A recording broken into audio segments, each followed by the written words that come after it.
ಕುರ್ಚಿ ಕಾಳಗ ಶುರುವಾಗಿದೆ. ತೆರೆಮರೆಯಲ್ಲೇ ಸಿಎಂ ಕುರ್ಚಿಗೆ ಕಾದು ಕುಳಿತಿದ್ದಾರೆ ಡಿಸಿಎಂ. ಸದ್ಯಕ್ಕೆ ಕಾಂಗ್ರೆಸ್ನಲ್ಲಿ ಯಾಕೋ ಈ ಸಿಎಂ ಕುರ್ಚಿಯ ಕಾಳಗ ಮುಗಿಯುವ ಹಾಗೆ ಕಾಣಿಸ್ತಾ ಇಲ್ಲ. ತೆರೆಮರೆಯಲ್ಲಿ ಸಾಕಷ್ಟು ಜನ ಕಸರತ್ತನ್ನು ನಡೆಸ್ತಾ ಇದ್ದಾರೆ. ಈಗ ನಾನು ಕೂಡ ಸಿಎಂ ಕುರ್ಚಿಗೆ ಅರ್ಹ ಅನ್ನುವಂಥದ್ದನ್ನ ಡಿಸಿಎಂ ತೆರೆಮರೆಯಲ್ಲೇ ತೋರಿಸೋ ರೀತಿ ಕಾಣಿಸ್ತಾ ಇದೆ. ಪ್ರಮುಖವಾಗಿ ಗಾಂಧಿ ಕುಟುಂಬಕ್ಕೆ ನಾನು ಲಾಯಲ್ ಆಗಿದ್ದೇನೆ, ಒಂದು ದಿನ ಫಲ ಸಿಗಲಿದೆ ಎನ್ನುವ ಮುಖಾಂತರವಾಗಿ ಸಿಎಂ ಆಗುವ ಆಸೆಯನ್ನ ವ್ಯಕ್ತಪಡಿಸಿದ್ದಾರೆ ಡಿಕೆ ಶಿವಕುಮಾರ್. ಈಗ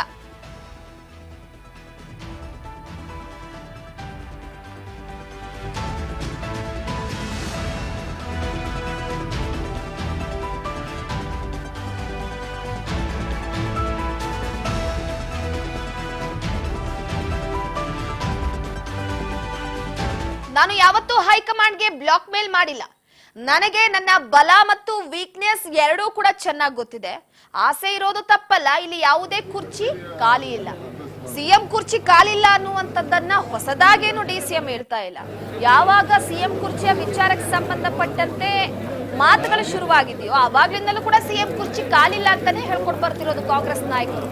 ಡಿಸೆಂಬರ್ 5ನೇ ತಾರೀಕು ಕಾಂಗ್ರೆಸ್ನಿಂದ ಶಕ್ತಿ ಪ್ರದರ್ಶನ ಇದೆ. ಸಿದ್ದರಾಮೋತ್ಸವ ಆಚರಣೆ ಮಾಡುವಂತಹ ಈ ವಿಚಾರಕ್ಕೆ ಸದ್ಯಕ್ಕಲ್ಲಿ ಮಳೆ ಹೆಚ್ಚಾಗಿ ಸುರಿತಾ ಇದೆ. ಅಲ್ಲಿನ ಸಮಾರಂಭದ ವಿಚಾರಕ್ಕೆ ಸಂಬಂಧಪಟ್ಟಂತೆ ಸ್ಥಳ ಪರಿಶೀಲನೆಯನ್ನ ಮಾಡಿದ್ದಾರೆ. ಉಸ್ತುವಾರಿ ಸಚಿವರಾದಂತಹ ರಾಜಣ್ಣ ಅವರು ಕೂಡ ಇದ್ದಾರೆ ಅಲ್ಲಿ, ಹಾಸನ ಉಸ್ತುವಾರಿ ಸಚಿವರು. ಎಲ್ಲರೂ ಕೂಡ ಪ್ರಮುಖವಾಗಿ ಅವರಿಗೆ ಸದ್ಯದ ಮಟ್ಟಿಗೆ ಬೆಂಬಲವನ್ನ ಸೂಚಿಸಿದ್ದಾರೆ. ಇನ್ನು ಇದರ ಜೊತೆಗೆ ಈಗ ಸಿಎಂ ಕುರ್ಚಿಯ ವಿಚಾರಕ್ಕೆ ಸಂಬಂಧಪಟ್ಟಂತೆ ಮತ್ತೆ ಈ ವಿಚಾರ ಮುನ್ನೆಲೆಗೆ ಬರ್ತಿದೆ. ಯಾಕಂದ್ರೆ 5 ವರ್ಷಗಳ ಕಾಲ ಸಿದ್ದರಾಮಯ್ಯನವರು ಸಿಎಂ ಆಗಿರಲ್ಲ. 2.5 ವರ್ಷ ಸಿದ್ದರಾಮಯ್ಯನವರು, ಇನ್ನು 2.5 ವರ್ಷ ಡಿಸಿಎಂ ಆಗಿರುವಂತಹ ಡಿಕೆ ಶಿವಕುಮಾರ್ ಅವರು ಸಿಎಂ ಆಗ್ತಾರೆ ಅಂತ. ಈ ಚುನಾವಣೆಯ ಸಂದರ್ಭದಲ್ಲೂ ಕೂಡ ಚನ್ನಪಟ್ಟಣ ಕ್ಷೇತ್ರದಲ್ಲೇ ಒಕ್ಕಲಿಗರನ್ನ ಸೆಳೆಯುವಂತ ವಿಚಾರದಲ್ಲೂ ಸಿಎಂ ಅನ್ನುವಂತ ಅಸ್ತ್ರವನ್ನ ಪ್ರಯೋಗ ಮಾಡಲಾಗಿದೆ ಅನ್ನುವಂಥದ್ದು. ಆದ್ರೆ ಪ್ರಮುಖವಾಗಿ ಸಿದ್ದರಾಮಯ್ಯನವರು 5 ವರ್ಷ ಸಂಪೂರ್ಣ ನಾನೇ ಸಿಎಂ ಆಗಿರ್ತೀನಿ, ಅದ್ರಲ್ಲಿ ಯಾವುದೇ ತರದ್ದು ಡೌಟ್ ಬೇಡ ಅಂತ ಹೇಳಿಕೆ ಬರ್ತಿದೆ. ಅಂದ್ರೆ ಪಕ್ಷದ ಒಡಕಿನ ವಿಚಾರಕ್ಕೆ ಸಂಬಂಧಪಟ್ಟಂತೆ ಇಲ್ಲಿ ಯಾರು ಕೂಡ ಬಿಟ್ಕೊಡಲ್ಲ. ನನಗೆ ನನ್ನ ಬಲ ಮತ್ತು ವೀಕ್ನೆಸ್ ಎರಡೂ ಕೂಡ ಗೊತ್ತಿದೆ. ನನ್ನ ಶಕ್ತಿಯಿಂದಲೇ ಕೊಟ್ಟಿರುವಂತ ಈ ಕೆಲಸ ಮಾಡಿ ಮುಗಿಸಿದ್ದೇನೆ. ನಾನು ಯಾವತ್ತೂ ಹೈಕಮಾಂಡ್ಗೆ ಬ್ಲಾಕ್ ಮೇಲ್ ಮಾಡಿಲ್ಲ ಅನ್ನುವಂತ ವಿಚಾರವನ್ನ ತಿಳಿಸುತ್ತಿದ್ದಾರೆ.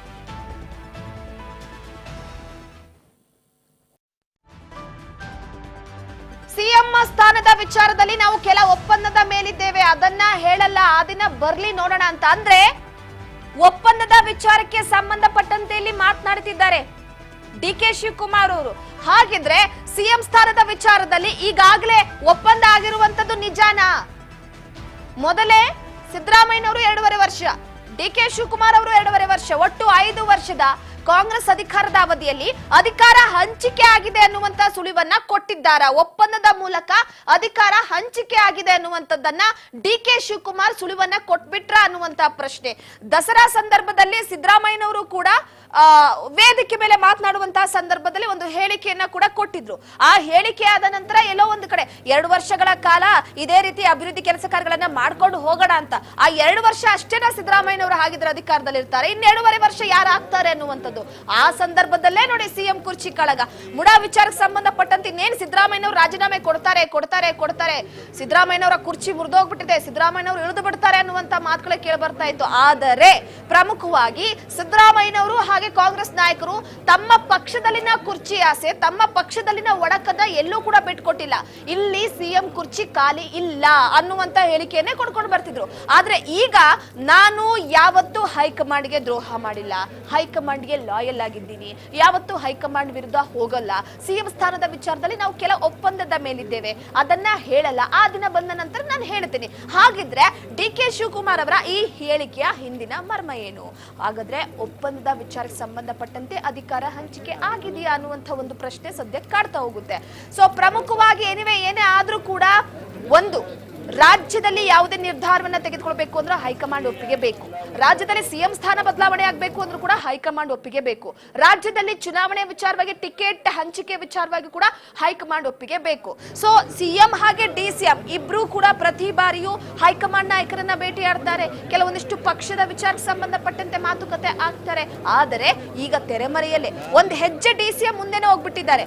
ಒಂದು ಹೆಜ್ಜೆ ಮುಂದೆ ಹೋಗ್ಬಿಟ್ಟು ಅತಿ ಹೆಚ್ಚಾಗಿ ಹೈಕಮಾಂಡ್ ನಾಯಕರ ಪರವಾಗಿ ಒಲವನ್ನ ವ್ಯಕ್ತಪಡಿಸೋದು, ಹೈಕಮಾಂಡ್ ನಾಯಕರ ವಿಚಾರಕ್ಕೆ ಸಂಬಂಧಪಟ್ಟಂತೆ ಆಗಾಗ ಧ್ವನಿ ಎತ್ತೋದು. ಈಗ ಸಿದ್ದರಾಮೋತ್ಸವದ ವಿಚಾರವಾಗಿ ಡಿಸೆಂಬರ್ 5ನೇ ತಾರೀಕು ಹಾಸನಲ್ಲಿ ನಡೀತಾ ಇದೆ.